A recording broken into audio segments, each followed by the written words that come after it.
ಕೆಲವೊಬ್ರು ಅಂತಿರ್ತಾರ ಲೋನ್ ಸಿಗ್ತೈತಿ ಅದು ಸಿಗ್ತೈತಿ ಅಷ್ಟು ಮಾಡೋನೇನ್ರಿ ಇಷ್ಟು ಮಾಡೋನೇನ್ರಿ ಅಂತ ಅಂತಿರ್ತಾರೆ. ಸೊ ಅವೆಲ್ಲ ಗೊಂದಲಕ್ಕೆ ಬೀಳಲಾರ್ದೆ ನೀವು ಸಕ್ಸಸ್ಫುಲಿ 100% ಸಕ್ಸಸ್ಫುಲ್ ಆಗ್ಬೇಕಂದ್ರೆ 5 ಬೇಡ 10ರಿಂದ ಸ್ಟಾರ್ಟ್ ಮಾಡ್ಬೇಕು. ಒಂದು ಆಡು ಅಥವಾ ಕುರಿಗೆ 2 ಗುಂಟೆ ಮೇವು ಬೇಕು. 12 ತಿಂಗಳು ನಿಮ್ಗೆ ಮೇವಿನ ಕೊರತೆನ ಆಗಲ್ಲ. ಬಿಟ್ರೆ ದೊಡ್ಡ ಈಗ ದನ ಕರು ಹಸು ಎಮ್ಮಿ ಏನು ಬರ್ತಾವಲ್ಲ, ಒಂದು ಎಮ್ಮಿಗೆ 5 ಗುಂಟೆ ಮೇವು ಬೇಕು. ಸಮಸ್ಯೆ ಬರ್ತದೆ ಅಂದ್ರೆ ಎಲ್ಲಾರ ಪಟ್ಟನೆ ಇವತ್ತು ನಾ ಆಡು ಗಬ್ಬಿದ್ದು ತೊಗೊಂಬಂದಿನಿ, ಡೆಲಿವರಿ ಆಗ್ತದ, ನಾಳೆನೆ ನನಗೆ ರೊಕ್ಕ ಸಿಗ್ತಾವ 3 ತಿಂಗಳಾಗ. ಅದು ಕಂದ ಹೋಗಿತ್ತ ಪಾಪ, ಅದಕ್ಕೆ ಮತ್ತೆ ನೀವು ಆ ಆಡನು ಅದು ಮತ್ತು ಅದಕ್ಕೆ ನೀವು 6 ತಿಂಗಳು ಕಾಯ್ಬೇಕೆ. ಬ್ಯಾಲೆನ್ಸ್ ಫುಡ್ ಬೇಕ್ರಿ ಇದಕ್ಕೆ. ಅಂದ್ರೆ 10% ಕಾನ್ಸಂಟ್ರೇಟ್ ಫುಡ್, 20% ಒಣ ಹೊಟ್ಟ, 70% ಹಸಿ ಮೇವು. ಈ ಥರ ಇತ್ತಂದ್ರೆ ಬ್ಯಾಲೆನ್ಸ್ ಫುಡ್ ಇತ್ತಂದ್ರೆ ಮೇಂಟೈನ್ ಆಗ್ತಿರ್ತದೆ. ಸರ್ ನಮಸ್ತೆ ಸರ್. ನಮಸ್ಕಾರ ಸರ್. ಸರ್ ಮತ್ತೊಮ್ಮೆ ತಮ್ಮ ಪರಿಚಯ ಹೇಳಿ ಸರ್. ಸರ್ ನಮಸ್ಕಾರ ಎಲ್ಲ ರೈತ ಬಾಂಧವರಿಗೆ. ನನ್ನ ಹೆಸರು ಸಾಯಿನಾಥ್ ಶೇರ್ಖಾನೆ ಅಂತ ಹೇಳ್ಬಿಟ್ಟು, ಕತಿಜಾಪುರ ಗ್ರಾಮ, ವಿಜಯಪುರ ಜಿಲ್ಲೆ. ಇಲ್ಲಿ ನಾವು ಇದು ಏನು ನೋಡ್ಲಿಕ್ತಿರಲ್ಲ, ಇದು ಆಡು ಸಾಕಾಣಿಕೆನ ಮಾಡ್ತಾ ಇದ್ವಿ. ಲಾಸ್ಟ್ 11 ವರ್ಷದಿಂದ ನಾವು ಆಡು ಸಾಕಾಣಿಕೆಯಲ್ಲಿ ಇದ್ವಿ. ಅದರಲ್ಲಿ ಆಡು ಸಾಕಾಣಿಕೆಯಲ್ಲಿ ನಾವು ಯಾವ ಬ್ರೀಡನ್ನು ಚೂಸ್ ಮಾಡಿವಪ್ಪ ಅಂದ್ರೆ ಇದು ಪಂಜಾಬ್ ತಳಿ ಬೀಟಲನ್ನು ಚೂಸ್ ಮಾಡೀವಿ. ಸೊ ಈಗ ಬೀಟಲನ್ನು ಮಾಡ್ಕೊತ ಬಂದು ನಾನು 11 ವರ್ಷ ಐತೆ.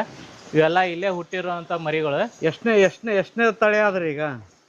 ಸರ್ ಇದು ಏನು ಲೆಕ್ಕ ಇಲ್ಲರಿ, ಒಂದು 11 ವರ್ಷ ಆಯ್ತು ನಾವು ಮಾಡ್ಲಿಕ್ಕಿದ್ವಿ. ಸೊ ಇದಕ್ಕೆ ನಾವು ಯಾವ ಥರ ಮಾಡಬೇಕು, ಏನು ಮಾಡಬೇಕು, ಹೊಸಬರಿಗೆ ಯಾವ ಥರ ಮಾಡಬೇಕು. ಕೆಲವೊಬ್ರು ಅಂತಿರ್ತಾರೆ ಲೋನ್ ಸಿಗ್ತೈತಿ ಅದು ಸಿಗ್ತೈತಿ ಅಷ್ಟು ಮಾಡೋನೇನ್ರಿ ಇಷ್ಟು ಮಾಡೋನೇನ್ರಿ ಅಂತ ಅಂತಿರ್ತಾರೆ. ಸೊ ಅವೆಲ್ಲ ಗೊಂದಲಕ್ಕೆ ಬೀಳಲಾರ್ದೆ ನೀವು ಸಕ್ಸಸ್ಫುಲಿ 100% ಸಕ್ಸಸ್ಫುಲ್ ಆಗ್ಬೇಕಂದ್ರೆ 5 ಬೇಡ 10ರಿಂದ ಸ್ಟಾರ್ಟ್ ಮಾಡ್ಬೇಕು. ಇಲ್ಲ ನಾನು 100 ಲೋನ್ ಕೊಡತ್ತಾರ 500 ಲೋನ್ ಕೊಡ್ಲಿಕ್ತಾರ ಅಂದ್ರೆ ಅವೆಲ್ಲ ಸಕ್ಸಸ್ಫುಲ್ ಆಗಲ್ಲ. ಯಾಕಂದ್ರೆ ನಿಮಗೆ ಲ್ಯಾಕ್ ಆಫ್ ನಾಲೆಜ್. ಸಮ್ಮರ್ನಾಗ ಏನು ಬರ್ತೈತಿ, ಬ್ಯಾಸಿಗಿನಾಗ ಏನು ಬರ್ತೈತಿ, ವಿಂಟರ್ ಈಗ ಮಳೆಗಾಲನಾಗ ಏನು ಬರ್ತೈತಿ, ಚಳಿಗಾಲನಾಗ ಏನು ಪ್ರಿಕಾಷನ್ ತೊಗೋಬೇಕು ಎಲ್ಲ ಗೊತ್ತಿರಲ್ಲ. ಹೌದು ಸರ್. ಆಮೇಲೆ ಒಂದು ಆಡಿಗೆ ಎಷ್ಟು ಮೇವು ಬೇಕನ್ನೋದು ಅದು ಗೊತ್ತಿರಲ್ಲ. ಎಲ್ಲ ರೈತರ ಸಮಸ್ಯೆ ಏನಪ್ಪ ಅಂದ್ರೆ, ನಾನು ಒಂದು ವಿಷಯ ಹೇಳ್ತೀನಿ, ಅದು ತಲೆ ಇಟ್ಕೋರಿ. ಈ ಏನು ಸಣ್ಣ ಪ್ರಾಣಿ ಬರ್ತಾವಲ್ಲ, ಇದು ಏನು ನೀವು ಏನು ಆಡು ಸಾಕಾಣಿಕೆ ಕುರಿ ಸಾಕಾಣಿಕೆ ಇದೇನು ಬರ್ತದಲ್ಲ, ಈ ನೀವು ಯಾವ ಥರ ಮ್ಯಾನೇಜ್ಮೆಂಟ್, ಫುಡ್ ಮ್ಯಾನೇಜ್ಮೆಂಟ್ ಯಾವ ಥರ ಮಾಡ್ಬೇಕು ಅನ್ನೋದು ಹೇಳಲಿಕ್ಕೆ ಇಷ್ಟಪಡ್ತೀನಿ. ಫುಡ್ ಮ್ಯಾನೇಜ್ಮೆಂಟ್ ಫಸ್ಟ್ ನಾನು ಹೇಳಕ್ಕೆ ಇಷ್ಟಪಡ್ತೀನಿ. ಯಾವ ಥರ ಮ್ಯಾನೇಜ್ಮೆಂಟ್ ಮಾಡ್ಬೇಕಂದ್ರೆ, ಸಕ್ಸಸ್ಫುಲ್ ಆಗ್ಬೇಕಂದ್ರೆ ನಿಮ್ಮದು ಮೇನ್ ಇರೋದೇ ಫುಡ್ ಮ್ಯಾನೇಜ್ಮೆಂಟ್. ಹೌದು ಸರ್. ಸೊ ಫುಡ್ ಮ್ಯಾನೇಜ್ಮೆಂಟ್ ಇದು ಏನು ಸಣ್ಣ ಪ್ರಾಣಿ ಬರ್ತಾವಲ್ಲ, ಅದು ಒಂದು ಪ್ರಾಣಿಗೆ 2 ಗುಂಟೆ ಮೇವು ಬೇಕು. ಒಂದು ಪ್ರಾಣಿಗೆ ಒಂದು ಆಡು ಅಥವಾ ಕುರಿಗೆ 2 ಗುಂಟೆ ಮೇವು ಬೇಕು. 12 ತಿಂಗಳು ನಿಮಗೆ ಮೇವಿನ ಕೊರತೆನ ಆಗಲ್ಲ. ಬಿಟ್ರೆ ದೊಡ್ಡ ಈಗ ದನ ಕರು ಹಸು ಎಮ್ಮಿ ಏನು ಬರ್ತಾವಲ್ಲ, ಒಂದು ಎಮ್ಮಿಗೆ 5 ಗುಂಟೆ ಮೇವು ಬೇಕು. ಅಂದ್ರೆ ನಿಮಗೆ 12 ತಿಂಗಳು ನಿಮಗೆ ಮೇವಿನ ಕೊರತೆ ಆಗಲ್ಲ. ಯಾಕಪ್ಪ ಅಂದ್ರೆ ಈಗ ಸೀಸನ್ ವೈಸ್, ಬ್ಯಾಸಿಗೆ ಅಂದ್ರೆ ನೀರು ಕಡಿಮೆ ಇರ್ತದ, ಮೇವು ಜಾಸ್ತಿ ಎದ್ದು ಬರ್ತಿರಲ್ಲ. ಮಳೆಗಾಲನಾಗ ಅಷ್ಟೇ ನಿಮಗೆ ಫಾಸ್ಟ್ 20 ದಿನದಾಗೆ ಸಿಗ್ಬೋದು, 30 ದಿನದಾಗೆ ಸಿಗ್ಬೋದು. ಮತ್ತು ಚಳಿಗಾಲನಾಗ ನಿಮ್ಮ ಕಡೆ ನೀರು ಇದ್ರೂ ಗ್ರೋತ್ ಸ್ಲೋ ಇರ್ತೈತಿ. ಹೌದು ಸರ್. ಗ್ರೋತ್ ಫಾಸ್ಟ್ ಇರಲ್ಲ. ಈ ಥರ ಇರ್ತೈತೆ. ಅದಕ್ಕೋಸ್ಕರ ನಾನೇ ಹೇಳಲಿಕ್ಕೆ ಇಷ್ಟಪಡ್ತೀನಿ. ಇದಕ್ಕೆ ಕೆಲವೊಬ್ರು ಕೇಳ್ತಿರ್ತಾರೆ ಬರೀ ಹಸಿ ಮೇವು ಹಾಕಿದ್ರೆ ನಡೀತದೇನ್ರಿ, ಕೆಲವೊಬ್ರು ಕೇಳ್ತಿರ್ತಾರೆ ಬರೀ ಒಣಮೇವು ಹಾಕಿದ್ರೆ ನಡೀತದೇನ್ರಿ ಅಂತ ಕೇಳ್ತಿರ್ತಾರೆ. ಬರೇ ಆ ಥರ ಮಾಡಿದ್ರೆ ನಡೆಯಲ್ಲ. ಈಗ ಎಕ್ಸಾಂಪಲ್ ಕೊಡ್ಬೇಕಾದ್ರೆ ಬರೇ ಒಣ ರೊಟ್ಟಿನೇ ತಿನ್ನು, ಚಪಾತಿ ತಿನ್ಬೇಡ, ಚಪಾತಿ ಕೂಡ ಪಲ್ಯ ಬೇಡ, ಉಪ್ಪಿನಕಾಯಿ ಬೇಡ ಅಂತಂದ್ರೆ ನಿಮ್ಗೆ ಟೇಸ್ಟ್ ಹತ್ತದನ್? ಹಂಗೆ ಇದು ಮೂಕ್ ಪ್ರಾಣಿ ಐತಿ, ಬಟ್ ಹೇಳಕ್ ಬರಲ್ಲ, ಕರೆ ಜೀವಂತ ಪ್ರಾಣಿ ಐತಿ. ಇದಕ್ಕೆ ನೀವು ಏನು ಮಾಡ್ಬೇಕ, ಒಣ ಹೊಟ್ಟು ಬೇಕು, ಕಾಳು ಬೇಕು, ಮೇವು ಬೇಕು, 3 ಥರ ಬೇಕು. ಇದು ಒಂದೇ ಥರ ನಡೆಯಲ್ಲ. ಈಗ ಆಡು ತಿನ್ಲಾರ್ದಂಥ ಸೊಪ್ಪು ಯಾವುದೂ ಇಲ್ಲ ಅಂತ ಅಂತಾರೆ. ಹೌದು ಸರ್. ಸೊ ಅದಕ್ಕೆ ಎಷ್ಟು ಹಾಕಿದ್ರು ಕಮ್ಮಿ. ಸೊ ಇದನ್ನೇ ಹಾಕ್ಲಿ ಅದನ್ನೇ ಹಾಕ್ಲಿ ಅಂತ ಕೇಳಿದವರು ಸಕ್ಸಸ್ಫುಲ್ ಆಗಲ್ಲ. ಫಸ್ಟ್ ನಾಲೆಜ್ ತೊಗೊಳಕ್ಕೆ ಏನು ಹೇಳಕ್ಕೆ ಇಷ್ಟಪಡ್ತೀನಿ, ಅದಕ್ಕೆ 10 ಸಾಕ್ರಿ. 10ರಿಂದ 10ಕ್ಕೆ ನೀವು 10 ಗುಂಟೆ ಮೇವು ಹಚ್ಚಿದ್ರಪ್ಪ ಅಂದ್ರೆ 10ಕ್ಕೆ ನಿಮಗೆ 20 ಮರಿ ಆಗೋದು ಸುಳ್ಳು, 15 ಮರಿ ಆಗ್ತಾವ ಅನ್ಕೊಳ್ಳೋಣ. 15 ಮರಿಗೆ ನೀವು 10 ಮರಿ ಮಾರಿದ್ರೆ 5 ಮರಿ ಇಟ್ಕೊಂಡ್ರಪ್ಪ ಅಂದ್ರೆ 2ನೇ ಸೂಲಿಗೆ ಮತ್ತೆ 15 ಆಗ್ತಾವ ಅನ್ಕೋರಿ. ಮತ್ತು 10 ಮಾರ್ತೀರಿ, 5 ಇಟ್ಕೋತೀರಿ. ಒಂದು ವರ್ಷನ್ಯಾಗ ನಿಮಗೆ 10 ಮರಿ ಸಾಕಿದ್ರಿ, 10 + 10 20 ಅದು, ಪ್ಲಸ್ ನೀವು 20 ಮರಿ ಮಾರ್ಕೊಂಡಿರಿ. ಈ ಥರ ನಿಮ್ದು ಏನೈತಿ 3 ವರ್ಷನ್ಯಾಗ 50-60 ಮರಿ ಆಗ್ತಾವ. ಈ ಥರ ಡೆವಲಪ್ ಮಾಡ್ಕೋತ ಹೋದ್ರೆ ಅಷ್ಟೊತ್ತಿಗೆ ನಾಲೆಜ್ ಬರ್ತೈತಿ. ಈಗ ನೋಡ್ರಿ 10 ಗುಂಟೆ, ಈಗ ನಾ ಹೇಳಿದೆ ಫಸ್ಟಿಗೆ, ಒಂದು ಆಡಿಗೆ 2 ಗುಂಟೆ ಮೇವು ಬೇಕು. 10 ಆಡಿಗೆ 20 ಗುಂಟೆ ಮೇವು ಹಚ್ಚಿದ್ರಿ. 20 ಆಡಿಗೆ 1 ಎಕರೆ ಹಚ್ಬೇಕನ್ನೋದು ಆಟೋಮೆಟಿಕ್ ನಿಮಗೆ ಮುಂದಿನ ವರ್ಷ ನೀವು ಯಾರಿಗೂ ಕೇಳೋ ಅವಶ್ಯಕತೆ ಇಲ್ಲ, ನಿಮಗೆ ಬಂದುಬಿಡ್ತೈತಿ ಎಷ್ಟು ಹಚ್ಬೇಕನ್ನೋದು. ಅದು ಆಯಿತು. ಆಮೇಲೆ ಇದು ಕೆಲವೊಬ್ರು ಆಡು ಸಾಕಾಣಿಕೆಯಲ್ಲಿ ಏನು ಮಾಡ್ತಾರಪ್ಪ ಅಂದ್ರೆ ನಮ್ಗೆ ಇಲ್ರಿ ಸರ ಅಬೋಷಣೆ ಆಗ್ತಾವ ಇದು ಆಗ್ತಾವ ಹ್ಯಾಂಗೆ ಮಾಡೋದು ಅಂತಂತಾರೆ. ಅಬೋಷಣ ಆಗೋ ಕಾರಣ ಏನಪ್ಪ ಅಂದ್ರೆ ಒಂದು ವ್ಯಾಕ್ಸಿನೇಷನ್ ಮಾಡಿರಲ್ಲ, ಒಂದು ಡಿವಾರ್ಮಿಂಗ್ ಮಾಡ್ತಾ ಇರಲ್ಲ ನೀಟಾಗಿ, ಅದು ಬರೇ ಮೇವು ಹಾಕಿದ್ರಿಂದ ನಡೆಯಲ್ಲ. ಅದಕ್ಕೆ ಏನು ಪ್ರಿಕಾಷನ್ ಬೇಕು ಅದೆಲ್ಲ ತೊಗೋಬೇಕು. ಈಗ ಇದು ಒಂದು ಆಡದ ಅನ್ಕೋರಿ, ಇದು ಈಗ 4ನೇ ತಿಂಗಳ ಸ್ಟೇಜ್ನಾಗ ಐತಿ. ಇದು 4ನೇ ತಿಂಗಳ ಸ್ಟೇಜ್ನಾಗ ಗಬ್ಬ ಐತಪ್ಪ ಅಂದ್ರೆ ಇದಕ್ಕೆ ನೀವು ವೈಟಮಿನ್ ಎಚ್ ಅಂತ ಸಿಗ್ತೈತಿ, ಅದು ಹಾಕ್ಬೇಕು ದಿನ 5 ml. 4 ತಿಂಗಳ 5ನೇ ತಿಂಗಳ ಡೆಲಿವರಿ ಆಗೋತನ ಡೆಲಿವರಿ ಸರಳವಾಗಿ ಆಗ್ತದ. ಇವೆಲ್ಲ ಒಂದೇ ಸೂಲ್ ಮರೀರಿ. ಹಾಲಿನ ಅಡ್ಡರ್ ಕ್ವಾಲಿಟಿ ಚೆನ್ನಾಗಿ ಬರ್ತೈತಿ, ಹಾಲು ಇಳುವರಿ ಚೆನ್ನಾಗಿ ಬರ್ತೈತಿ, ಆಡನ್ನು ದಷ್ಟು ಪುಷ್ಟ ಇರ್ತೈತಿ, ಆಮೇಲೆ ಮರಿ ಕೂಡ ಚೆನ್ನಾಗಿ ಡೆಲಿವರಿ ಆಗ್ತೈತಿ. ಸೊ ಅದು ಪ್ರಿಕಾಷನ್ ತೊಗೋಬೇಕು. ಆಫ್ಟರ್ ಡೆಲಿವರಿ, ಇದು ಬಿಫೋರ್ ಡೆಲಿವರಿ ಹೇಳಿದೆ. ಆಫ್ಟರ್ ಡೆಲಿವರಿ ಹೆಂಗೆ ಆಗ್ಬೇಕಪ್ಪ ಅಂದ್ರೆ ಇವತ್ತು ಡೆಲಿವರಿ ಆಯ್ತು ಅಂದ್ರೆ ಮುಂದಿನ ಸರಿ ಇನ್ನೊಬ್ಬರಿಗೆ ಕೆಲವರಿಗೆ ಸಮಸ್ಯೆ ಏನು ಬರ್ತದಪ್ಪ ಅಂದ್ರೆ ನಮ್ಮ ಆಡ ಒಮ್ಮೆ ಇದಿತ್ರಿ ಇನ್ನೊಮ್ಮೆ ಕಟ್ಟಾಗ್ಯದ, ಇದು ಸಮಸ್ಯೆ ಬರ್ತೈತಿ. ಅದೇ ಯಾಕೆ ಸಮಸ್ಯೆ ಬರ್ತದಪ್ಪ ಅಂದ್ರೆ ಈಗ ಇದು ಆಡು ಇದು ಆಡು ಏಂಟ್ಲೆ ತಡ ಮರ್ದಿನ ಇದು ನೀವು ಆಡು ಇದೀನ 1 ಅವರಲ್ಲಿ ಎಕ್ಸಾಪರ್ ಅಂತ ಹೇಳಿ ಸಿಗ್ತದೆ. ಎಕ್ಸಾಪರ್ ಅಥವಾ ಎಕ್ಸಾಪರ್ ಸಿಗ್ಲಿಲ್ಲ ಅಂದ್ರೆ ಇಲ್ವನಿನ್ ಅಂತ ಹೇಳಿ ಸಿಗ್ತದೆ, ಲಿವಲಿನ್, ಅದು ಹಾಕ್ರಿ. ಯಾಕಪ್ಪ ಅಂದ್ರೆ ಫಸ್ಟ್ ಡೇನೇ ನೀವು ಎಕ್ಸಾಪರ್ ಅದಕ್ಕೆ 40 ml ಹಾಕೋದು, ಆಮೇಲೆ 5 ದಿನ ಏನೈತಲ್ಲ 20 ml ಹಾಕೋದು. ಅದ್ರ ಗರ್ಭಕೋಶದಿಂದ ಏನಿರ್ತದಲ್ಲ ಎಲ್ಲಾನು ಹೊಲಸು ಹೊರಗೆ ಬೀಳ್ತದೆ. ಆಮೇಲೆ ನೆಕ್ಸ್ಟ್ ಟೈಮ್ ಅದು ಇನ್ಫೆಕ್ಷನ್ ಆಗಲ್ಲ. ಆಮೇಲೆ ಅದು ಆದ ತಕ್ಷಣ 6ನೇ ದಿನ ಗ್ಯಾಪ್ ಕೊಡೋದು, 7ನೇ ದಿನ ಅದಕ್ಕೆ ಡಿವಾರ್ಮಿಂಗ್ ಮಾಡಿ ಬಿಟ್ಟು ಬಿಡೋದು. ಆಮೇಲೆ ಏನೈತಿ ಸ್ವಲ್ಪ ವೀಕ್ನೆಸ್ ಆಗಿರ್ತದೆ, ಅದಕ್ಕೆ ಕ್ಯಾಲ್ಸಿಯಮ್, ಲಿವರ್ ಟಾನಿಕ್ ಇವು ಥರ ಕೊಟ್ಟು ಮತ್ತು 2 ತಿಂಗಳ ರಿಕವರಿ ಆಗ್ತದೆ. ಆಮೇಲೆ ಮತ್ತೆ ಪುನಃ ಕಟ್ರಿ 100% ಕಟ್ತದೆ. ಇದು ಡಿಲಿವರಿದು ಇದ್ರದ್ದು ಸಮಸ್ಯೆನ ಕ್ಲಿಯರ್. ಆಮೇಲೆ ಸೀಸನ್ ವೈಸ್ ನಾವು ಬಂದೆವಪ್ಪ ಅಂದ್ರೆ ಚಳಿಗಾಲ, ಮಳೆಗಾಲ, ಆಮೇಲೆ ಬ್ಯಾಸಿಗೆ, ಈ ಥರ ಬ್ಯಾಸಿಗಿನ್ಯಾಗ ಅಂಥದ್ದು ಏನು ನಮಗೆ ಸಮಸ್ಯೆ ಆಗಲ್ಲ. ಈಗ ಮಳೆಗಾಲನ್ಯಾಗ ಬಂದೀವಪ್ಪ ಅಂದ್ರೆ ಮಳೆ ಜಾಸ್ತಿ ಆಗೋದ್ರಿಂದ ಮೇವಿನ ಮ್ಯಾಗ ಮಾವ ಅಂತ ಹೇಳಿ ಬೀಳ್ತಿರ್ತೈತಿ, ಸಣ್ಣ ಸಣ್ಣ ಹುಳ ಇವೆಲ್ಲ ಬೀಳ್ತಿರ್ತಾವ. ಅದು ಆಡು ಅಡ್ಡಾಡಿ ತಿನ್ನೋದಾಗ್ಲಿ, ಇವು ಮೇವು ಕರ್ಕೊಂಬಂದು ತಿನ್ನೋದಾಗ್ಲಿ, ಅವಾಗ ಏನು ಬರ್ತದಂದ್ರೆ FMD ಅಂತ ಡಿಸೀಸ್ ಇರ್ತದೆ, ಫುಡ್ ಆ್ಯಂಡ್ ಮೌತ್ ಡಿಸೀಸ್, ಕಾಲು ಬ್ಯಾನಿ ಬಾಯಿ ಬ್ಯಾನಿ ಅಂತೀವಿ ನಾವು. ಆ ಡಿಸೀಸ್ ಅನ್ನ ಬರ್ತಿರ್ತೈತಿ. ಅಂಥ ಟೈಮಿಗೆ ನೀವು ಅವೆಲ್ಲ ವ್ಯಾಕ್ಸಿನೇಷನ್ ಮುಂಚೆನೆ ತೊಗೊಂಡ್ಬಿಟ್ಟಿದ್ದೇವೆ ಅಂದ್ರೆ ಈಗ ಮಳೆಗಾಲ ಬರೋಕ್ಕಿಂತ ಮುಂಚೆ ನೀವು ವ್ಯಾಕ್ಸಿನೇಷನ್ ತೊಗೋಬೇಕು. ಒಂದು ವ್ಯಾಕ್ಸಿನೇಷನ್ ಅದ್ರ ಒಳಗಿಂದ ವೈರಸ್ ಒಂದು ಇಂಜೆಕ್ಟ್ ಮಾಡಿದಾಗ ಅದ್ರ ವೈರಸ್ ಸ್ಪ್ರೆಡ್ ಆಗ್ಬೇಕಂದ್ರೆ 45 ದಿನ ಬೇಕು. ನೀವು ಈಗ ಮಳೆಗಾಲ ಬತ್ತು ಈಗ ಹೊಡಿತೀನಿ ಅಂದ್ರೆ ನಡೀತಿರಲ್ರಿ. ನಾ ವ್ಯಾಕ್ಸಿನೇಷನ್ ಮಾಡೀನಿ ಅಂದ್ರೂ ಇದು ಸಮಸ್ಯೆ ಬಂದದತ್ತ ಅಂತಿರ್ತಾರೆ. ಯಾಕಂದ್ರೆ ಅದು ಹಿಂದಿನ ದಿನ ಮಾಡಿರ್ತಾರೆ, ಮರುದಿನನೇ ಅದು ವೈರಸ್ ಇಂಜೆಕ್ಟ್ ಆಗ್ತಿರಲ್ಲ. ಸೊ ಆ ಥರ ಇರ್ತೈತಿ. ಪ್ರಿಕಾಷನರಿ ಆಗಿ ಮುಂಚೆನೆ ತೊಗೋತಿರ್ಬೇಕು ಮಳೆಗಾಲನ್ಯಾಗ. ಚಳಿಗಾಲನ್ಯಾಗ ನೀವು ನೋಡ್ರಿ ಆಂಡ್ರೋಟಾಕ್ಸಿಮಿಯಾ ಅಂತ ET ಈ ಥರ ಬರ್ತಿರ್ತಾವ. ಅಂದ್ರೆ ಕಾಲ ಹಿಂಗ ಸ್ಟ್ರೇಟ್ ಆಗಿ ನಿಂತು ಬಿಡ್ತಾವ. ಆಮೇಲೆ ಸುಂಬಳ, ಆಮೇಲೆ ಕೆಮ್ಮ, ನೆಗಡಿ ಇವೆಲ್ಲ ಬರ್ತಿರ್ತಾವ. ಅದಕ್ಕೇನೈತಿ ಫಸ್ಟಿಗೆ ET ಅನ್ನ ಮಾಡ್ಕೊಂಡು ಬಿಟ್ರಂದ್ರೆ ನೀವು ಅದು ಏನು ಯಾವುದೋ ರೋಗ ಬರ್ತಿರಲ್ಲ. ಈ ಥರ ಸೀಸನ್ ವೈಸ್ ನೀವು ಯಾವ್ಯಾವ ಥರ ನೀವು ಅದಕ್ಕೆ ಏನೇನು ಪ್ರಿಕಾಷನ್ ತೊಗೋಬೇಕು ಅದು ತೊಗೊಂಡ್ರಪ್ಪ ಅಂದ್ರೆ ನಿಮ್ಗೆ ಡೆಫಿನೆಟಾಗಿ 100% ಸಕ್ಸಸ್ಫುಲಿ ಇದನ್ನೇ ನೀವು ಕಂಡುಪಡ್ತೀವಿ. ಸರ್, ವಿಶೇಷವಾಗಿ ಹೊಸದಾಗಿ ಸಾಕಾಣಿಕೆ ಮಾಡೋರು ಮರಿಗಳನ್ನು, ಆಡು ಮರಿಗಳನ್ನು ತರಬೇಕಾದ್ರೆ ಯಾವ ಥರ ಚೂಸ್ ಮಾಡ್ಬೇಕು ಸರ್?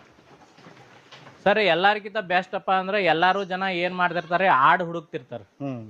ಆಡು ಒಂದು ನನ್ನ ಈಗ 11 ವರ್ಷ ಎಕ್ಸ್ಪೀರಿಯನ್ಸ್ನಾಗ ಹೇಳಿಕ್ಕೆ ಇಷ್ಟಪಡ್ತೀನಿ. ನನ್ನ ಕಡೆ ಈಗ ಈ ಎಕ್ಸಾಂಪಲ್ 2 ಮರಿ ಟೈಮ್ ಟು ಟೈಮ್ ಹಾಕ್ತೈತಿ. 1.5 ಲೀಟ್ರ್ಲಿಂದ 2 ಲೀಟ್ರ್ ಹಾಲು ಹಿಡ್ತೈತಿ. ಇದು 5 ನಾ ಮಾರ್ತೀನಿ, ಮಾರಲ್ರಿ. ಇದಕ್ಕೆ ಒಂದು ಏನಾರ ಸಮಸ್ಯೆ ಇರ್ಬೇಕು. ಸಿಂಗಲ್ ಮರಿರೇ ಹಾಕ್ತಿರ್ಬೇಕು, ಅಥವಾ ಇದು ಕಂದಾರೆ ಹಾಕ್ತಿರ್ಬೇಕು, ಅಥವಾ ಇದು ಕೆಂಚಲ್ ಬಾವರೇ ಇರಬೇಕು, ಅಥವಾ ಹಾಲು ಇಳುವರಿರೇ ಕಮ್ಮಿ ಇರಬೇಕು, ಇಲ್ಲ ವರ್ಷಿಗೆ ಒಂದು ಸೂಲ್ ಕೊಡ್ತಿರ್ತಾವೆ ನಡುಕ್ಕೆ ಒಂದೊಂದು, ಅಂಥದ್ರೇ ಇರಬೇಕು. ಅಂಥ ಇದ್ದಾಗ ಏನೋ ಒಂದು ಸಮಸ್ಯೆ ಇದ್ದಾಗ ರೈತ ಒಯ್ದು ಮಾರ್ತಿರ್ತಾನೆ. ಸೊ ಅದಕ್ಕಿಂತ ಬೆಸ್ಟ್ ನಾ ಏನು ಹೇಳಲಿಕ್ಕೆ ಇಷ್ಟಪಡ್ತೀನಿ, ಈಗ 1ನೇ ಸೂಲ 2ನೇ ಸೂಲು ಬೇಕ್ರಿ ಅಂತಾರೆ. ಆ 2ನೇ ಸೂಲು ಐತೋ ಏನು 3ನೇ ಸೂಲು ಐತೋ ಏನು 4ನೇ ಸೂಲು ಐತೋ ಅದು ಯಾರಿಗೆ ಗೊತ್ತಾಗಲ್ಲ. ಅವ್ರು ಹೇಳ್ದಂಗೆ ಕೇಳ್ಬೇಕಾಗ್ತದೆ. ಹಲ್ಲು ಮ್ಯಾಗ ಗೊತ್ತು ಹಿಡಿತೀನಿ ಅಂತಾರೆ. ಹಲ್ಲು ಹೆಂಗೆ ಗೊತ್ತಾಗ್ತದೆ ರೀ? ಈಗ ನಾವು ಹಲ್ಲು ಮ್ಯಾಗೆ ಗೊತ್ತು ಹಿಡಿತೀವಿ. 2 ಹಲ್ಲು ಅಂದ್ರೆ 12 ತಿಂಗಳಿಂದ 14 ತಿಂಗಳು, 4 ಹಲ್ಲು ಅಂದ್ರೆ 16 ತಿಂಗಳಿಂದ 18 ತಿಂಗಳು, 6 ಹಲ್ಲು ಅಂದ್ರೆ 24 ತಿಂಗಳಿಗೆ ಬತ್ತು, 8 ಹಲ್ಲು ಅಂದ್ರೆ 3 ವರ್ಷನೇ ಬತ್ತು. ಮುಂದೆ ಹೆಂಗೆ ಕಂಡು ಹಿಡಿಯೋರು? ಇದು ಸಮಸ್ಯೆ ಐತಿ. ಅದಕ್ಕೆ ನಾನು ಹೇಳಕ್ಕೆ ಇಷ್ಟಪಡ್ತೀನಿ, ಆ 3-4 ತಿಂಗಳು 5 ತಿಂಗಳು 6 ತಿಂಗಳ ಮರಿ ನೀವು ತೊಗೊಂಡ್ರಪ್ಪ ಅಂದ್ರೆ ಫಾಸ್ಟಲ್ಲಿಂದ ನೀವು ಒಯ್ದ್ರಪ್ಪ, ಅದಕ್ಕೆ ಡಿವರ್ಮಿಂಗ್ ಮಾಡಿದೆ, ಅದಕ್ಕೆ ನಾ ಲಿವರ್ ಟಾನಿಕ್ ಕುಡಿಸಿದೆ, ಅದಕ್ಕೆ ನಾ ಸಂಭಾಳಿಸಿದೆ ಅಂದ್ರೆ ಮುಂದಿನ 6 ತಿಂಗಳನ್ಯಾಗ ನಿಮಗದು 8 ವರ್ಷ ತನಕ ಪೀಡಿ ಕೊಡ್ತಿರ್ತದೆ. 8 ವರ್ಷ ತನಕ ನಿಮಗದು ಮರಿ ಕೊಡ್ಕೊತೆ ಹೋಗ್ತದೆ ಹೊರತು ಕಡಿಮೆ ಏನ. ಈಗ ಒಂದು ಆಡನ್ನ ಒಮ್ಮೆ ಈತದ ಬಾತೆ ಮತ್ತೊಂದು ಹೇಳಿಕ್ಕೆ ಇಷ್ಟಪಡ್ತೀನಿ ಸರ್ನ, ಈಗ ಒಂದು ಗಬ್ಬ ಆಡ ತೊಗೊಂಬರ್ತಾರೆ. ಭಾಳ ಸಮಸ್ಯೆ ಅಂದ್ರೆ 10ರಾಗ 6% ಏನಾಗ್ತದೆ ಗೊತ್ತೇನ್ರಿ, ಇದು ಗಬ್ಬ ಆಡ ಈ ಜಾಗದ್ನಾಗ ಆಗೈತಿ, ನೆಕ್ಸ್ಟ್ ಜಾಗದ್ನಾಗ ನೆಕ್ಸ್ಟ್ ವಾತಾವರಣನೇ ಹೋಯ್ತು, ಅಲ್ಲಿ ಹೋಗಂಗೆ ಕಂದ ಹೋಗಿತೈತಿ. ಇದು ಸಮಸ್ಯೆ ಬರ್ತದೆ. ಎಲ್ಲರ ಪಟ್ಟನೆ ಇವತ್ತು ನಾ ಆಡು ಗಬ್ಬ ಇದ್ದಿದ್ದು ತೊಗೊಂಬಂದಿನಿ, ಡೆಲಿವರಿ ಆಗ್ತದ, ನಾಳೆನೇ ನನಗೆ ರೊಕ್ಕ ಸಿಗ್ತಾವ 3 ತಿಂಗಳನ್ಯಾಗ. ಅದು ಕಂದ ಹೋಗಿತ್ತ ಪಾಪ, ಅದಕ್ಕೆ ಮತ್ತೆ ನೀವು ಆ ಆಡನು ಅದು ಮತ್ತು ಅದಕ್ಕೆ ನೀವು 6 ತಿಂಗಳು ಕಾಯ್ಬೇಕು. ಅಟ್ರಾಗ 6 ತಿಂಗಳು ಮರಿ ತೊಗೊಂಡಿದ್ರೆ 6 ತಿಂಗಳ ನಿಮ್ಗೆ ರೆಡಿ ಆಯ್ತದ, 8 ವರ್ಷ ಕೊಡ್ತದೆ ನಿಮ್ಗೆ. ಸೊ ಅದಕ್ಕೆ ನಾನು ಮನೆಗೆ ಹುಟ್ಟಿದಂಗೆ ಆಗ್ತದೆ. 8 ಫಸ್ಟ್ ಇಲ್ಲೇ ಕಟ್ತಪ್ಪ ಅಂದ್ರೆ ಇಲ್ಲೇ ಯಾವ ಹೊತ್ತಲ್ಲೇ ಕಟ್ಸಿದ್ರಿ, ಹೆಂಗೆ ಕಟ್ಸಿದ್ರಿ ಎಲ್ಲ ನಿಮಗೆ ಮಾಹಿತಿ ಇರ್ತದೆ. ಅದು ನಿಮಗೆ 8 ವರ್ಷ ತನಕ ನಿಮಗೆ ಅದು ಏನೂ ವಿಚಾರ ಮಾಡೋದಿಲ್ಲ, ಬರೇ ಮರಿ ಹಾಕೋತ ಹೋಗ್ತದೆ. ಇದು ಸಕ್ಸಸ್ಫುಲ್ ಆಗ್ತದೆ. ಸರ್, ಈಗ ವಿಶೇಷವಾಗಿ ಆಡು ಆಯ್ಕೆ ಮಾಡೋದಾಯ್ತು, ಅದನ್ನು ನಿರ್ವಹಣೆ ಮಾಡೋದಾಯ್ತು, ಅದಾದ್ಮೇಲೆ ಮರಿಗಳಾಗ್ತದೆ. ಮರಿಗಳು ಹಾಕಿದ್ಮೇಲೆ ಸುಮಾರು ಮರಿಗಳು ಫೇಲ್ ಆಗೋ ಚಾನ್ಸಸ್ ಜಾಸ್ತಿ ಇರ್ತದೆ. Correct sir. ಅದನ್ನ ಯಾವ ತರ ಪೋಷಣೆ ಮಾಡ್ಕೊಂಡ್ ಬರ್ಬೇಕು ಸರ್? ಇದಕ್ಕೆ ನಾವು 0 ಮೊಟಾಲಿಟಿ ಮಾಡಬೇಕಪ್ಪ ಅಂದ್ರೆ ನಾವು ಯಾವ ಥರ ವಿಧಾನನ ಯೂಸ್ ಮಾಡ್ತೀವಪ್ಪ ಅಂದ್ರೆ, ಫಸ್ಟ್ ಮರಿ ಹುಟ್ಟಿದ ತಕ್ಷಣ ಡೇಟನ್ನು ಬರ್ಕೊಂಡು ಇಟ್ಕೋಬೇಕು. 21ನೇ ದಿನಕ್ಕೆ ಫಸ್ಟ್ ಡಿವರ್ಮಿಂಗ್ ಮಾಡ್ಬೇಕಿದೆ. ಆಮೇಲೆ ಲಿವರ್ ಟಾನಿಕನ್ನು ಕೊಡ್ಲಿಕ್ಕೆ ಸ್ಟಾರ್ಟ್ ಮಾಡ್ಬೇಕು. ಯಾಕಂದ್ರೆ ಅದು ಹಾಲು ಕುಡಿಯೋ ಮರಿ ಇರ್ತದಲ್ಲ, ಅದಕ್ಕೆ ಜಂತ್ ಆಗ್ತಿರ್ತದೆ. ಅದು ಫಸ್ಟ್ ಆಫ್ ಆಲ್ ಇವ್ರು ಏನು ಮಾಡಿರ್ತಾರೆ, ಆಡುಗಳಿಗೆ ಫಸ್ಟಿಗೆ ಅವರು ನಾ ಜಂತುದ ಔಷಧ ಕೊಡಕ್ಕೆ ಹೇಳಿದೆ, ಅದು ಕೊಟ್ಟಿರಲ್ರಿ. ಯಾಕಂದ್ರೆ ಹೊಟ್ಟೆಗೆ ಜಂತಾಗಿ ಬಂದಿರ್ತಾವೆ, 1 ವಾರ ಬದುಕ್ತಾವೆ. ಕೆಲವೊಬ್ರು ಫೋನ್ ಬರ್ತಾವೆ 1 ವಾರನಾಗೆ ಸತ್ತು ಸರ, ಒಂದು 15 ದಿನದಾಗೆ ಸತ್ತು, ನಿರ್ಲಕ್ಷ್ಯ ಆಗೈತಿ, ಮರಿನ್ಯಾಗ ಜೀವಾನೇ ಇಲ್ಲ, ಹಿಂಗೆ ಫೋನ್ ಕಾಲ್ಸ್ ಬರ್ತಿರ್ತಾವೆ. ಸೊ ಅಂಥವ್ರಿಗೆ ನಾವು ಏನು ಹೇಳಿಕ್ಕೆ ಇಷ್ಟಪಡ್ತೀವಿ ಅಂದ್ರೆ, ಫಸ್ಟ್ ನೀವು ಮರಿಗೆ ಏನೈತಲ್ಲ ಆಡಿಗೆ ಸಪ್ರೇಟ್ ಮಾಡಿ ಹಾಲು ಹಿಂಡಿ ಕುಡಿಸೋದು ಭಾಳ ಬೆಸ್ಟ್ ಸರ್ ಇದಕ್ಕೆ. ಯಾಕಂದ್ರೆ ನಾವು ತೋರಿಸಿವಲ್ಲ ಸಪ್ರೇಟಾಗಿ ಹಾಲು ಕುಡಿಸ್ತೀವಿ ಸರ್ ಇದಕ್ಕೆ. ಯಾವುದು ಎಲ್ಲ ಮರಿ ನೋಡ್ರಿ ನೀವು ಒಂದೇ ಲೆವೆಲ್ನಾಗ ಅದಾವ, ಯಾವುದು ಒಂದು ಸಣ್ಣದು ದೊಡ್ಡದಿಲ್ಲ. ಇದು ಹೋತ್ ಮರಿ, ಇದು ಹೆಣ್ಣು ಮರಿ ಸೇಮ್ ಐತಿ, ಒಂದೇ ವೇಜ್ನಾಗ ಒಂದೇ ವೇಟ್ನಾಗ ಬೆಳೀತದ. ಯಾಕಪ್ಪ ಅಂದ್ರೆ ಇದಕ್ಕೂ ಅರ್ಧ ಲೀಟ್ರ್ ಇದಕ್ಕೂ ಅರ್ಧ ಲೀಟ್ರ್ ಹಾಲನ್ನ ಕೊಡ್ತೀವಿ. ಹಂಗಾಗಿ ಒಂದೇ ಸರಿ ಸಮಾನವಾಗಿ ಬೆಳಿತಾವ. ಒಂದೇದು. ಎರಡನೇದು ಏನಪ್ಪ ಅಂದ್ರೆ, ನಾಳೆ ಮಾರ್ಕೆಟ್ನಾಗ ನೀವು ಮಾರುವಾಗ ಒಂದಕ್ಕೆ ರೇಟ್ ಹೆಚ್ಚಿಗೆ ಒಂದಕ್ಕೆ ರೇಟ್ ಕಡಿಮೆ ಆಗಲ್ಲ, ಒಂದೇ ರೇಟ್ ಸರಿ ಸಮಾನ ಸಿಗ್ತದ. ಅವಾಗ ರೈತಗೆ ಏನೋ ಒಂದು ಲಾಭ ಸಿಗ್ತೈತಿ. ಈಗ ಮರಿಗೆ ಹೆಂಗ ನಾವು ಹುಟ್ಟಿದ ಕೂಡಲೇ ಏನು ಮಾಡಬೇಕು, ಹುಟ್ಟಿದ ತಕ್ಷಣ ನಾವು ಇದಕ್ಕೆ ಸಪ್ರೇಟ್ ಮಾಡಿ ಹಾಲು ಕುಡಿಸ್ತಿರ್ತೀವಿ. 1 ವಾರ ಆಯ್ತು, 15 ದಿನ ಆಯ್ತು, ಉಚ್ಕೊಳಕ್ ಸ್ಟಾರ್ಟ್ ಮಾಡ್ತಾವೆ. ಉಚ್ಕೊಳಕ್ ಸ್ಟಾರ್ಟ್ ಮಾಡ್ತಪ್ಪ ಅಂದ್ರೆ ಅದಕ್ಕೆ ಏನು ಮಾಡ್ಬೇಕಪ್ಪ ಅಂದ್ರೆ, ಒಂದು 15 ದಿನ ಆದಾಗ ನೀವು ಫಸ್ಟಿಗೆ ಉಚ್ಕೊಳತ್ತಪ್ಪ ಅಂದ್ರೆ ಡಿವಾರ್ಮಿಂಗ್ ಮಾಡಿಬಿಡ್ಬೇಕು. ಡಿವಾರ್ಮಿಂಗ್ ಮಾಡಿ ಅದಕ್ಕೆ ಲಿವರ್ ಟಾನಿಕನ್ನು ಸ್ಟಾರ್ಟ್ ಮಾಡ್ಬೇಕು. ಅದಕ್ಕೂ ನೀರು ಮೀರಿ ಕಮ್ಮಿ ಆಗಲಿಲ್ಲ ಅಂದ್ರೆ, ಈಗ ಫಸ್ಟ್ 3 ತಿಂಗಳು ನಾವು ಇದಕ್ಕೆ ಯಾವುದಕ್ಕೂ ಇಂಜೆಕ್ಷನ್ ಮಾಡ್ಲಿಕ್ಕೆ ಬರಲ್ಲ ಸರ್. ಇದಕ್ಕೆ ನಾವು ಏನು ಮಾಡ್ತೀವಪ್ಪ, ಸಣ್ಣ ಮಕ್ಕಳದ ನಾವು ಹ್ಯೂಮನ್ಸ್ನಾಗ ಅಮಾಕ್ಸಿಲಿನ್ ಕ್ಯಾಲ್ವೇಟ್ ಅಂತ ಹೇಳಿ ಔಷಧ ಸಿಗ್ತೈತಿ, ಆಂಟಿಬಯೋಟಿಕ್. ಅದನ್ನೇ ಬೆಳಗ್ಗೆ 5 ml, ಸಾಯಂಕಾಲ 5 ml, ಈ ಥರ ಒಂದು 5 ದಿನ ಹಾಕಿದ್ರಂದ್ರೆ ರಿಕವರಿ ಆಗೇ ಆಗ್ತದೆ. ಕೆಲವು ಮರಿಗಳು ಈಗ ನೋಡ್ರಿ ವೀಕ್ ಆಗಿ ತಳಗ್ ಬಿದ್ದಿರ್ತಾವ, ನೆಲಕ್ಕೆ ಹಚ್ಕೊಂಡ, ಆಮೇಲೆ ಸುಂಬಳ ಬರ್ತಿರ್ತೈತಿ, ಆಮೇಲೆ ಹಿಂಗ ವೀಕ್ ಆಗಿ ಹಾಲು ಕುಡಿತಿರಲ್ಲ, ಹೊಟ್ಟೆ ನೋವು ಆಗ್ತಿರ್ತೈತಿ. ಇಂಥ ಸಮಸ್ಯೆಗೆ ಏನೈತಿ, ಹೊಟ್ಟೆ ನೋವು ಅಥವಾ ಉಚ್ಕೊಳತಿತ್ತಂದ್ರೆ ಸಿಪ್ರಾಕ್ಸಿ TZ ಅಂತೇಳಿ ಔಷಧ ಸಿಗ್ತೈತಿ, ಅದು ಹಾಕ್ರಿ. ಆಮೇಲೆ ಫಸ್ಟ್ ಅವಕ್ಕೇನೈತಿ, ಒಣ ಹೊಟ್ಟು ಕೊಡ್ರಿ ತಿನ್ಲಿಕ್ಕೆ, ಬಾಯಿ ಆಡಿಸ್ಲಿಕ್ಕೆ. ಒಣ ಹೊಟ್ಟರಿಂದ ಏನಾಗ್ತದ್ರಿ, ಅವು ಉಚ್ಕೊಳಲ್ಲ. ಈ ಥರ ಅದಕ್ಕೆ ತಿನ್ಸೋದು ಕಲಿಸ್ಬೇಕು. ಕೆಲವೊಬ್ರು ಏನು ಮಾಡ್ತಿರ್ತಾರ್ರಿ, ಹಾಲು ಕುಡಿಯೋ ಸ್ಟೇಜ್ನಾಗೆ ಕಾಳು ಹಾಕ್ತಿರ್ತಾರೆ, ಹೊಟ್ಟೆ ಉಬ್ಬು ಸಮಸ್ಯೆ ಬರ್ತೈತಿ. ಒಂದು ಕಾಳರೇ ಹಾಕ್ರಿ, ಒಂದು ಹಾಲರೇ ಕುಡಿಸ್ರಿ. ಎರಡೂ ಒಮ್ಮೆ ಮಾಡ್ತೀನಂದ್ರೆ ಆಗಲ್ಲ. ಯಾಕಂದ್ರೆ ಅದು ಹಾಲು ಕುಡಿಯೋ ಸ್ಟೇಜ್ನಾಗ ಹಾಲನ್ನೇ ಕುಡಿಬೇಕು, ಆಮೇಲೆ ಅದು ಇದ್ದೇ ಇರ್ತದೆ. ಎಷ್ಟು ತಿಂಗಳವರೆಗೂ ಹಾಲು ಕುಡಿಸ್ಬೇಕು ಸರ್? ಇದು ನಾವು 3 ತಿಂಗಳವರೆಗೂ ಹಾಲು ಕುಡಿಸ್ತೀವಿ ಸರ್. ಅದಾದ್ಮೇಲೆ ಫುಡ್ ಕೊಡ. ಆಮೇಲೆ ಏನೈತಿ, ಫುಡ್ ಅನ್ನ ನೀವು ಇಡ್ರಿ, ಹೊಟ್ಟೆ ಇಡ್ರಿ, 1.5 ತಿಂಗಳಾಗ ನೀವು ಹೊಟ್ಟೆ ಇಡ್ರಿ, ಮೇವು ಇಡ್ರಿ, ತಿಂತಿರ್ತಾವ. ಬರೇ ಹಸಿ ಮೇವು ಕಟ್ಟಿರೋದ್ರ ಉಚ್ಕೋತಾವ. ಅದ್ರ ಜೊತೆ ಒಣ ಹೊಟ್ಟೆ ಬೇಕೇ. ಫಸ್ಟಿಗೆ ನಾ ಹೇಳ್ದಲ್ರಿ, ಒಂದೇ ಇಟ್ರ ನಡೆಯಲ್ಲ, ಬರೇ ಹಸಿ ಮೇವು ಇಡ್ತೀನಿ ಅಂದ್ರೆ ನಡೆಯಲ್ಲ, ಒಣ ಹೊಟ್ಟೆ ಬೇಕೇ. ಬ್ಯಾಲೆನ್ಸ್ ಫುಡ್ ಬೇಕ್ರಿ ಇದಕ್ಕೆ. ಅಂದ್ರೆ 10% ಕಾನ್ಸಂಟ್ರೇಟ್ ಫುಡ್, 20% ಒಣ ಹೊಟ್ಟೆ, 70% ಹಸಿ ಮೇವು. ಈ ಥರ ಇತ್ತಂದ್ರೆ ಬ್ಯಾಲೆನ್ಸ್ ಫುಡ್ ಇತ್ತಂದ್ರೆ ಮೇಂಟೈನ್ ಆಗ್ತಿರ್ತೈತಿ. ಹಿಕ್ಕಿ ಪ್ರಾಪರಾಗಿ ಹಾಕ್ತಾರೆ. ಒಟ್ಟಿನಲ್ಲಿ ಮರಿನ ತಾಯಿಯಿಂದ ಸಪ್ರೇಟ್ ಮಾಡಿ ಅದಕ್ಕೆ ಹಾಲು ಕೊಟ್ಟು ಬೆಳವಣಿಗೆ ಮಾಡಿದ್ರೆ ಚೆನ್ನಾಗಿ ಬರ್ತಾವಂತ. ಚೆನ್ನಾಗಿ ಬರ್ತದೆ ಸರ್. ಆಮೇಲೆ ಮತ್ತೊಂದು ಅಡ್ವಾಂಟೇಜ್ ಏನ್ರಿ, ಆಡನ್ನ ಬರೀ ಕಂಟಿನ್ಯೂಸ್ ಆಗಿ ಮರಿ ತಾಯಿಗೆ ಬಿಟ್ಟಿವಪ್ಪ ಅಂದ್ರೆ ತಾಯಿ ಏನು ಮಾಡ್ತಾಳೆ, ಮರಿ ಹಂಬಲ್ಕಾಗಿ ಸೂಳು ಮಾಡ್ಕೊತ ಹೋಗ್ತದೆ. ನೆಕ್ಸ್ಟ್ 6 ತಿಂಗಳಿಗೆ ಸಿಗೋದು ನಮಗೆ ಸೂಲನ ವರ್ಷಕ್ಕೊಮ್ಮೆ ಸಿಕ್ಕೋತ. ಆಮೇಲೆ ಅದು ತಿನ್ಲಿಕ್ಕೆ ಹಿಂದೆ ಮುಂದೆ ಮಾಡ್ತದೆ, ಬರೀ ಮರಿಗೆ ನೋಡ್ಕೊತ ಹೋಗ್ತದೆ, ಅದನ್ನು ವೀಕ್ ಆಗ್ತೈತಿ. ಸೊ ಅದಕ್ಕೆ ಸಪ್ರೇಟ್ ಮಾಡೋದ್ರಿಂದ ಏನಾಗ್ತದೆ ರೀ, ಅದು 2, 3, 4 1 ವಾರನಾಗ ನೆನಪಾರ್ತೈತೆ. ಅದಕ್ಕೆ ನೀವು ಹಾಲು ಪೌಷ್ಟಿಕವಾಗಿ ಹಾಲು ಕುಡಿಸ್ಬೋದು. ಆಮೇಲೆ ಅದು ಪಾಡಿಗೆ ಅದಕ್ಕೆ ಪ್ರಿಕಾಷನ್ ತೊಗೋತಿರ್ಬೇಕು, ಇದ್ರ ಪಾಡಿಗೆ ನಾವು ಇದಕ್ಕೆ ಪ್ರಿಕಾಷನ್ ತೊಗೋತಿರ್ಬೇಕು. ಎರಡಕ್ಕೂ ಈಕ್ವಲ್ ಆದಾಗನೇ ನಿಮಗೆ ಲಾಭ ಸಿಗುತ್ತೆ. ಓಕೆ.